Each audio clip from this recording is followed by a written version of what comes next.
Écoute ça, c'est impressionnant. Les Juifs, après être sortis des toilettes, nous récitons une prière de 45 mots.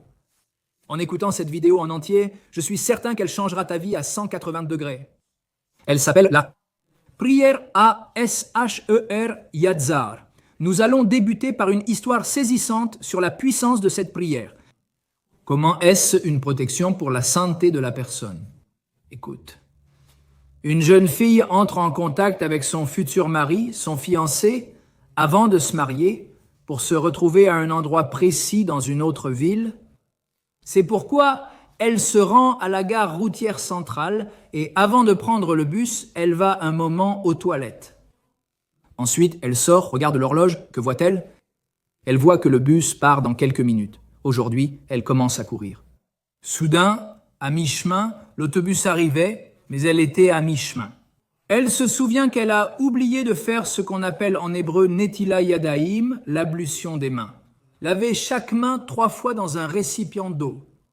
Puis réciter la prière de A-S-H-E-R Yatzar de 45 mots, comme mentionné précédemment. Et qu'est-ce qui s'est passé? Je me suis dit, qu'est-ce que je fais? Je me suis engagé avec moi-même à faire A-S-H-E-R Yatzar après être allé aux toilettes, puis après avoir fait Netilat Yadaim. Elle s'est engagée envers elle-même. Elle avait fait cet engagement envers elle-même. Elle a dit « Je ne peux pas, je dois revenir. Mais si je reviens, il est probable que je rate le bus. » Elle a dit « Je prends le risque, je reviens. » Elle est retournée à la piscine et a fait Netilat Yadaim. Et ensuite, elle a récité la prière de 45 mots A-S-H-E-R Yatzar. Si Dieu le veut, je vais bientôt vous la dire en hébreu, comme on l'entend en hébreu biblique. Alors, elle récite vraiment la prière, regarde l'horloge et voit qu'elle a très peu de temps pour arriver, mais qu'elle a une chance d'y arriver. Elle se met à courir, car comme dit, c'était dans une autre ville, l'autobus et le rendez-vous avec son fiancé. Oh là là, quel stress! Elle y est allée, elle a couru. Soudain, elle arrive dans la rue qui menait à l'arrêt de bus qui était en face. Et il y avait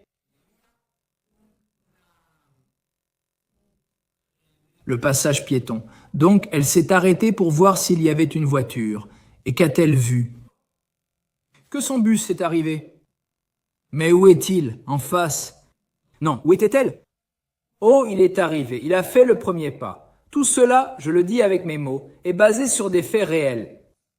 Il a fait le premier pas pour traverser le chemin, par le chemin pour aller vers l'autobus, et soudain, il voit malheureusement que l'autobus explose en flammes.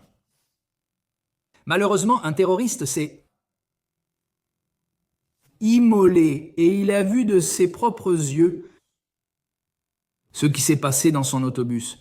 En réalité, si je me souviens bien, c'était un autobus qui était à côté. Et cela a eu un impact direct sur l'autobus qu'elle attendait, qu'elle a vu juste devant elle. Combien de protection? Qu'a-t-elle ressenti et pourquoi l'a-t-elle raconté?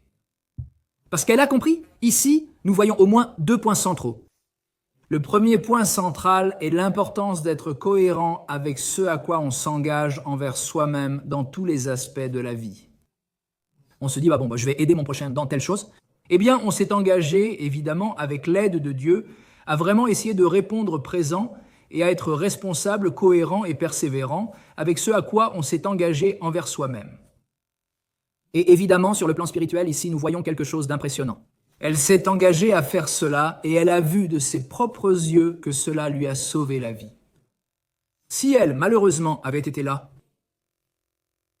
que Dieu ne le permette pas, que cela se soit produit. Premièrement, et deuxièmement, concernant notre sujet d'aujourd'hui sur la braja, la bénédiction A-S-H-E-R Yatzar, il a déclaré « La bénédiction, selon nos sages, protège et renforce la santé de la personne. » Et ici, il a vu que ce n'est pas seulement une santé au niveau organique, naturel. Il a vu que sa santé, sa vie ont été sauvées pour avoir répondu à son engagement personnel.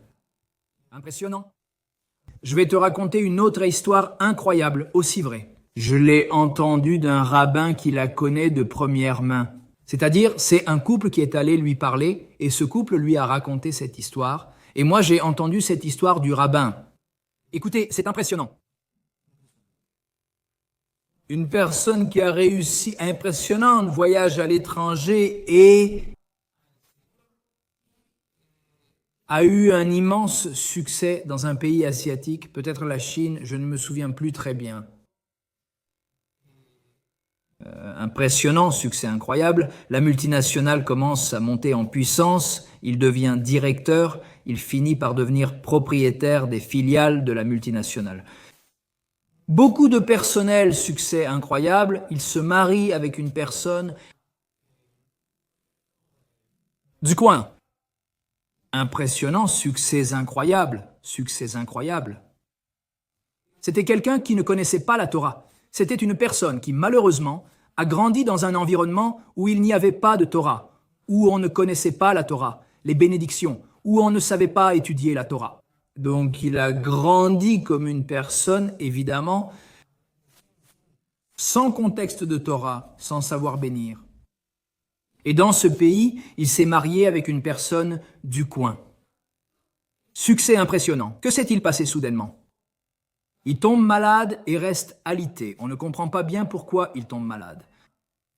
Il ne pouvait pratiquement pas bouger de son lit et, évidemment, il ne manquait pas d'argent.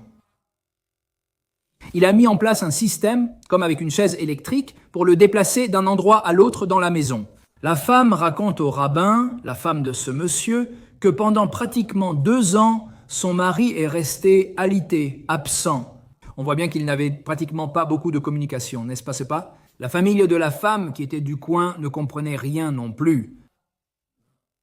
Et l'homme, tout à coup, pour une raison que le rabbin raconte ne pas se souvenir. Peut-être qu'on ne lui a pas dit pourquoi cet homme a décidé de commencer à faire Netilat Yadayim, se laver les mains 3 fois avec un récipient, puis réciter la bénédiction de Al Netilat Yadayim. Comment cet homme a-t-il reçu cette information? Nous ne le savons pas, mais il l'a reçue, grâce à Dieu, il l'a reçue. Cette personne commence à le faire, sûrement avec difficulté, car comme nous l'avons dit, il avait du mal à se lever du lit. Et après 2 semaines, de façon miraculeuse, cette personne se lève seule du lit, elle commence à marcher. Petit à petit, elle fonctionne comme un être humain sain. L'épouse est restée complètement stupéfaite. La famille et l'épouse, qui, comme nous l'avons dit, étaient du coin, sont restés sous le choc.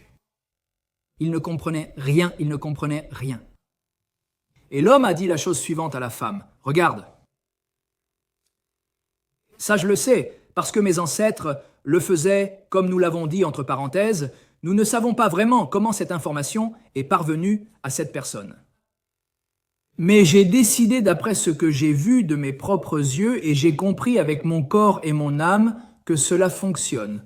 C'est un miracle. Je décide de retourner en Israël et de commencer à étudier. Torah, la personne, la dame, n'était pas juive. Et elle lui a dit, « Regarde,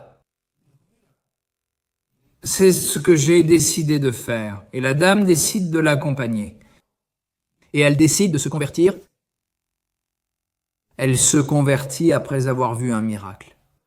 C'était une personne qui, à cause de l'endroit où elle vivait, avait des croyances. On voit qu'elle croyait en Dieu, mais elle ne connaissait pas grand-chose. Évidemment, la Torah, elle n'en savait rien. Et le fait de voir ce miracle, au moins, a éveillé en elle une telle curiosité. Voyant que son mari juif voulait étudier la Torah, elle a dit « Je veux aussi étudier, continuer avec toi ».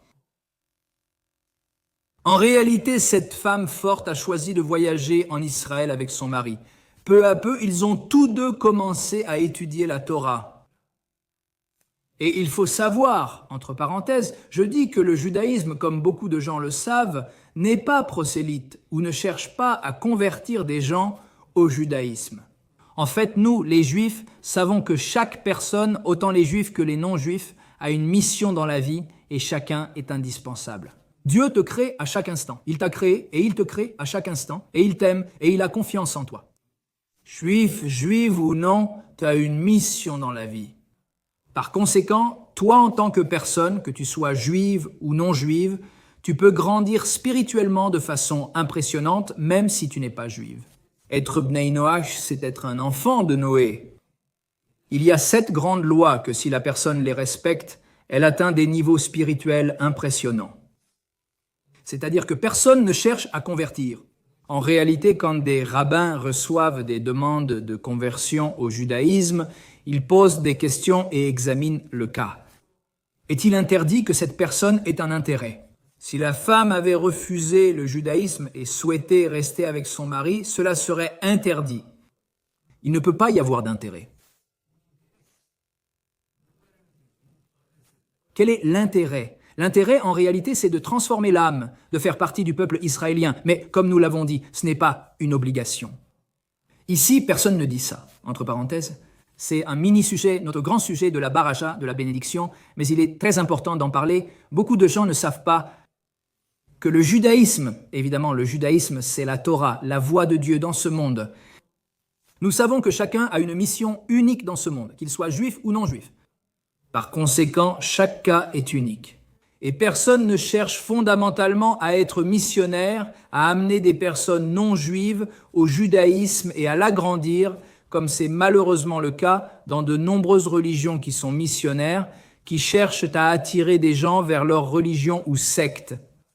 Le judaïsme est totalement opposé, car le judaïsme a reçu la Torah au mont Sinaï il y a 3336 ans. Grâce à Dieu, nous savons ce qu'il attend de nous, juifs ou non juifs. Et nous savons avec beaucoup de joie que chaque personne, qu'elle soit juive ou non juive, a un but et une mission unique dans la vie, un but unique dans la vie. Et que personne ne peut te remplacer, personne avant toi et personne après toi. Tu es unique, tout comme ton empreinte digitale n'a jamais existé et n'existera jamais comme la tienne dans le monde. Ainsi tu es unique, ton âme est unique, et tu es unique, et Dieu t'aime et a confiance en toi. Donc, entre parenthèses, je te dis qu'il faut savoir qu'il faut avoir confiance en ce que tu es, c'est indispensable. Un grand rabbin disait, le jour de ton anniversaire, Dieu décide que ce monde ne peut exister sans toi.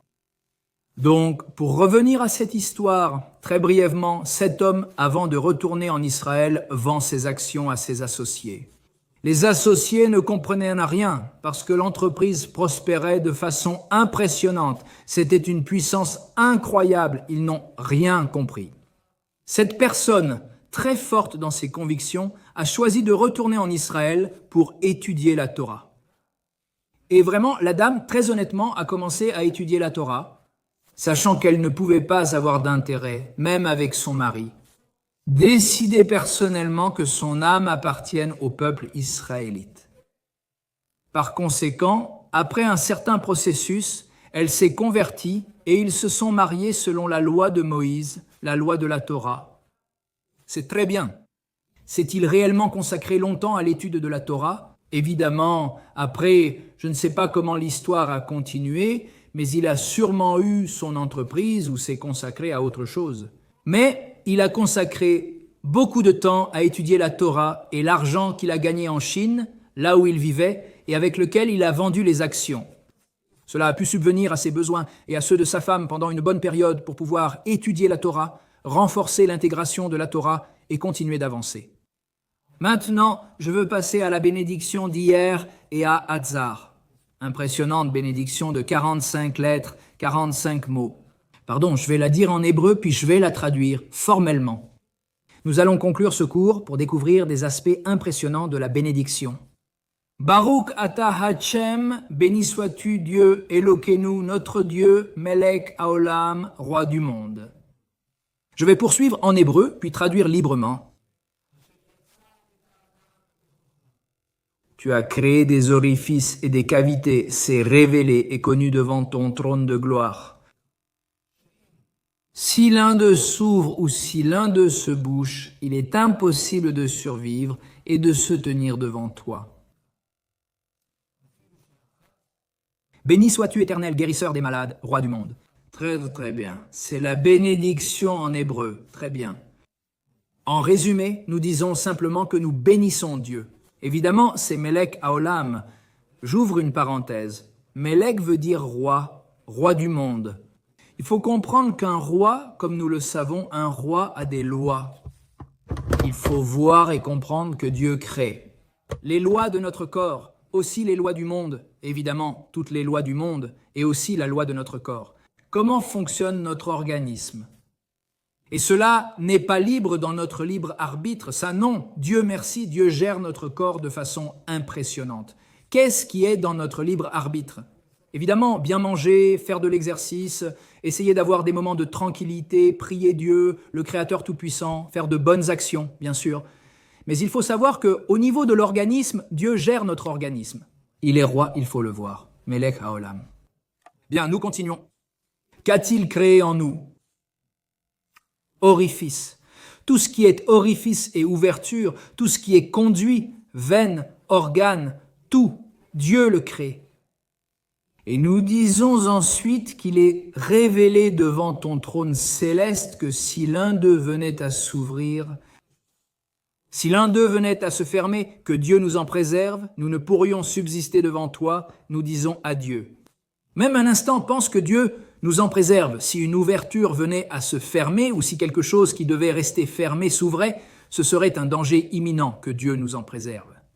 Puis nous disons Baruch Atayem, benditor studios. Qui guérit chaque personne et fait des merveilles. Ici. Évidemment, nous allons conclure ici. Raphaël Rofejo Albazar, qui est le médecin, était le curateur de chaque personne. C'est impressionnant de savoir, comme l'a dit un grand sage à l'époque des télégrammes, il y a plus de 100 ans, il a dit « Si quelqu'un qui était conscient de ce qui se passe dans notre organisme, quand nous allons aux toilettes, et après être sortis des toilettes, grâce à Dieu, nous avons pu y aller, a dit le grand sage. Enverrait-il un télégramme à chaque sortie des toilettes et dirait-il Baruch Hashem, grâce à Dieu, je suis sorti de Shalom, je suis sorti en paix des toilettes. Notre système est tellement complexe, notre corps est tellement complexe. Pense à toutes les connexions, des millions ou des milliards de connexions nerveuses, d'organes, de conduits, de veines, de systèmes nerveux, tout ce que tu peux imaginer. On ouvre un manuel de médecine, un manuel, pense à tous les manuels qui existent. Combien de temps pourrait-on étudier toute une vie? Des années et des années? Quelle complexité a notre corps et qui le gère? Rofejo, le bazar, Dieu, le créateur, le guérisseur de tous, et toi tu ne fais rien, nous non plus. Nous pouvons contrôler la digestion, nous pouvons contrôler ce qui reste dans le corps, la nourriture positive qui reste dans le corps et les déchets qui doivent en sortir, nous pouvons contrôler cela. Nous avons un bouton qui contrôle tout. Dieu gère, c'est impressionnant. C'est qui fait des merveilles, évidemment, des merveilles à un niveau simple, c'est ce que je viens de dire, impressionnant. La merveille de voir comment Dieu guérit, gère notre corps, élimine les déchets et conserve ce qui est bon, positif et énergisant. Impressionnant aussi au niveau émotionnel. Comment Dieu nous aide-t-il à oublier les choses que nous ne devons pas nous rappeler et nous aide-t-il à nous souvenir de ce que nous devons vraiment retenir? Nous avons toujours le mérite de ne nous souvenir que de choses douces, de bonnes choses et d'autres choses impressionnantes. 45 mots. Ici, nous allons passer à un plan un peu plus profond, qui est le numéro 45. On l'appelle la Gematria. Il faut savoir que lorsque nous étudions la Torah, il y a une façon d'étudier la Torah, un peu plus au niveau des secrets de la Torah. On l'étudie, la valeur numérique. Chaque lettre a une valeur numérique. Par exemple, la fameuse lettre Aleph est la première lettre. Elle a la valeur numérique 1, la bête, la deuxième, c'est 2, et ainsi de suite. C'est-à-dire qu'il y a des valeurs numériques. Et le mot Adam, qui est Adam, le premier homme, Adam. La valeur numérique d'Adam est 45. Impressionnant, 45, Adam. Et nous avons dit la bénédiction d'hier et Hatzar, que nous devons dire à son moment 45 mots ici. Et il y a un remèze, il y a une allusion dans le verset de remèze, il y a une allusion impressionnante. Pense à Adam, Dieu a créé Adam avec la terre, avec la poussière de la terre, et il a insufflé un souffle de vie, il lui a insufflé une âme, ainsi Dieu. Quand nous disons « Mafli l'azot » qui fait des merveilles, il faut penser que Dieu rassemble et unit Des pôles totalement opposés. À un corps matériel, totalement matériel, il insuffle. Une âme qui est l'âme que, grâce à Dieu, le Créateur Tout-Puissant, il nous offre à chaque instant, l'âme. Un corps et une âme impossibles à unir. Réfléchis au fait que l'âme, partie de Dieu, est appelée en hébreu HLK Alf MML MMSH. C'est une partie divine.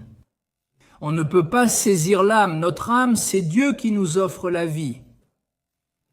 Il faut savoir que le dernier verset du dernier chapitre du livre des psaumes, du Sefer Tehilim, de David Amelech, de Jalaba Shalom, du roi David de mémoire bénie, que son mérite nous protège si Dieu le veut, comme cela se termine en hébreu, Kol Han Neshama Te Alléluia, Alléluia, Kol Han Neshama Te Alléluia, Alléluia, chaque âme te louera, Dieu, chaque âme te louera. Il faut savoir, comme je l'ai dit à d'autres occasions, dans d'autres cours, que le mot Neshama, qui signifie âme, a les mêmes lettres que le mot Neshima, respiration. Approfondis, respire. Avec moi, prenons quelques secondes pour demander à Dieu de nous accorder vie et santé. Fermons les yeux quelques instants. Concentre-toi sur ta respiration.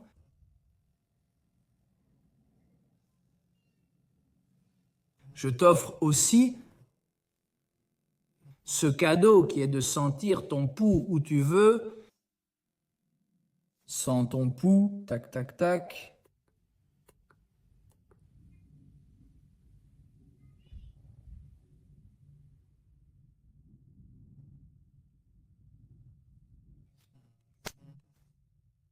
Qu'est-ce que tu ressens? Kol haneshama te alléluia, alléluia, kol haneshama te alléluia, alléluia, kol haneshama te alléluia, alléluia, chaque âme te louera, Dieu Neshima. Dieu nous donne Neshima, respiration, air, oxygène, pouls. Tu peux contrôler ton pouls? Tu peux le baisser, l'augmenter, mais tu peux le contrôler. Avoir un pouls, tu peux contrôler, recevoir de l'oxygène, tu peux le contrôler. C'est un cadeau divin, Dieu t'offre la vie à chaque instant et qu'est-ce que tu fais avec ça?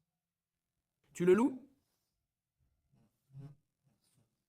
Qui fait des merveilles, qui guérit chaque personne, qui fait des merveilles impressionnantes.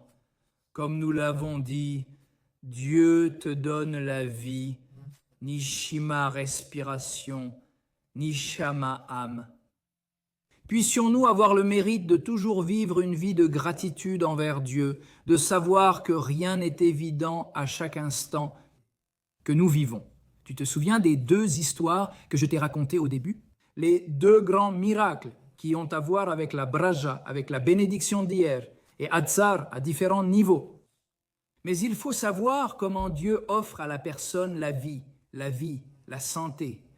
Rien n'est évident à chaque instant.